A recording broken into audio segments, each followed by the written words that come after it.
Yo, what up, Sci Fam? It's your boy Nickel, and today I'm going to walk you through how to develop your guiding question. And this is for that wonderful investigation. So, if you remember, my topic was gardening and how I could keep the bunnies out of my garden. So, I'll use that as we get going here. To begin with, though, when we think about a guiding question, it's typically something that arises from careful observations of some type of phenomena or from models. And so what I mean by that is like phenomena could be just something that you notice in the real world and you kind of wonder about that. You're like, huh, how did that happen like that? Or why did that happen? So you see something in the real world that makes you have some type of wondering. A model, on the other hand, it could be a graph or a chart, or it could just be something that you notice in some type of data even. So models, or it could be a computer simulation, or it could be like a Lego set. But some type of model that you have, you start to make observations about it and how it behaves. And so you could have a guiding question of wondering about those models. Or maybe you have some unexpected results. So you do some type of experimentation and then all of a sudden you get some results where you're like, whoa, I was not expecting that. Then you start to ask yourself some questions like, whoa, why did I get those results? Or why did that happen like that? And so that's what frames and creates or allows us to develop a guiding question. Okay, you also may want to clarify or get more information on your topic. So if I think about my bunny rabbit example here, if I want to clarify or get more information about that, maybe I would ask my neighbors, like, how many people have problems with bunnies? Maybe it's just my lot and it's not actually my neighbors. So another way I could get some develop my guiding question is if I wanted to clarify or get some more information on my topic. So what we're going to do is we need to ask questions. These questions are going to define the problem to be solved. So let me explain what that means. I want to kind of like unravel this in two different ways, in a science perspective and an engineering perspective. Now, science and engineering basically go hand in hand, but this is a hand and this is another hand. They're kind of like shaking hands there. Science and engineering go hand in hand. We need science in order to have strong engineering, and engineering helps prove science. So they go hand in hand here.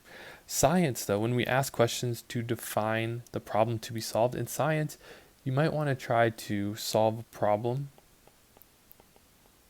such as how do we create a medicine to conquer this type of virus? Or maybe I want to solve a problem like how or what is the best food to feed to my gerbil? That could be a science experiment. That would be a problem that I'm trying to figure out the best food. So my solution would be whatever food ends up being preferred by my gerbil the most, or which one maybe makes it the most healthy. Another way we could look at science is if you want to test some type of theory or model for how it works. Sorry, I had that there. Let me work that a little bit better in there. So you also might want to test a theory or a model for how it works in the real world. All right, so maybe you have a theory that gerbils actually like to eat real food like lettuce more than they like to eat some type of pellet food. So you could test that theory. All right, well, in science, we're typically asking these questions, trying to solve these problems. And then when we look at engineering, basically it's attempting to find the best solution. Now, best can mean a lot of stuff. Best could mean like the cheapest, or maybe the most elaborate solution, or maybe the most dazzling solution. So maybe you want to not only make a dragon, but one that breathes fire. Perhaps you want to make a dragon that looks the most realistic. So when I say the best solution, the best is going to be defined by the person that's doing the experiment. But with engineering, you're trying to find the best solution. So when you come up with your guiding question, you're going to want to think about science and engineering. Are you trying to find the best solution to a problem, or are you just trying to find the answer to some type of question and trying to solve a problem? Well, in science, typically you're going to look for a way that you can provide some type of evidence of the relationship between variables. So for an example, if the variables are the fact that my garden gets eaten all the time and no one else's gardens get eaten all the time, I would find the evidence that proves why my garden is the one that's consistently being the one that's getting eaten. With engineering, we want to look at how to build, or we could say make, something that accomplishes your goals. So if my goal is to prevent all that food all of my vegetables from being eaten, I need to figure out how I can build or make something, come up with a solution that accomplishes my goal, and my goal would be that my garden doesn't get eaten from. So let's think about your question. When you think about your question, you start to design your question, again, you're going to want to think about science and engineering. Are you trying to get evidence about how some variables work? Or are you trying to find the best solution to your problem? So think back, why did you choose your topic? And that might help you figure out how to frame your question. Is that maybe you already have a question and you chose a topic because you started actually with a question. Other people might have started with a topic and they're working on finding their question. So again, you're going to want to think, is this a science problem or more of an engineering type problem? You're going to want to be able to identify maybe the variables that are involved. What are the things that are changing in your idea, in your model, in your question? Like for me, it could be, is it just bunnies, or is there other animals that are actually eating the food? Or maybe I have the food out in the sun, or the vegetables growing in the sun, and the sun actually is too hot for the vegetables to even grow, so maybe nothing's growing. So I'd want to identify variables, or maybe the information, or even just the measurements that are going to be needed. So if I know that I need to figure out like what vegetables grow best in Colorado, so that maybe I can see whether or not the vegetables are dying or if they're being eaten, then I know I need to find some information. So then I could start thinking about my question through that lens. All right, the last thing that might help you figure out your guiding question here is, what data will you collect?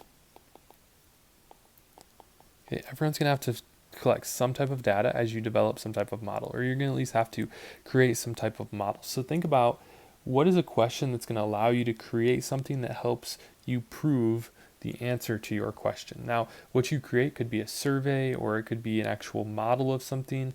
It could be a computer simulation, or it could be some type of diagram, or even an analogy. So think about, what are you going to create? Think about a question that will allow you to create something. So if we go back to my topic of gardening and my bunnies, I don't want them in the garden, I could ask two different questions here. Here's my science question that I came up with. I want to know, what is the best way to prevent rabbits from eating all of my vegetables in my garden? Now again, best is going to be defined by me. Maybe I want to know what is the cheapest, or maybe I want to know what is the most effective, or I want to know what is the most beautiful way, the one that fits best in my yard and also looks the best. So I might find that building a fence is one option. Or maybe I find that actually putting my food in garden boxes that's elevated up off the ground is the best option. Well then, I need to come back to my question of best, cheapest, most effective, or beautiful. What am I really going for here? So my science research question could be like, what is the best way to prevent rabbits? And so I would end up finding multiple different ways. And maybe I could even ask my friends what ways they use to prevent rabbits from eating all of their vegetables. All right, well, what about if I look at this from an engineering standpoint?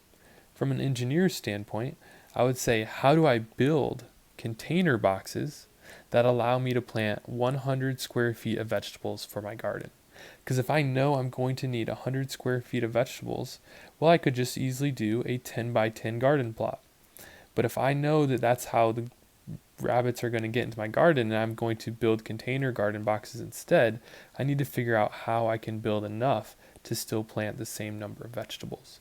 So you can see I have two things where I'm kind of discussing the same topic and the same problem, but I'm looking at it from an engineering standpoint or a science standpoint. So as you think about your topic, you need to start thinking, is it more of a science topic or something you want to delve in with a science theme or more of an engineering theme? Good luck, submit your questions, and I'll give you some feedback, and we'll work on designing the best guiding question for your wonderful investigation.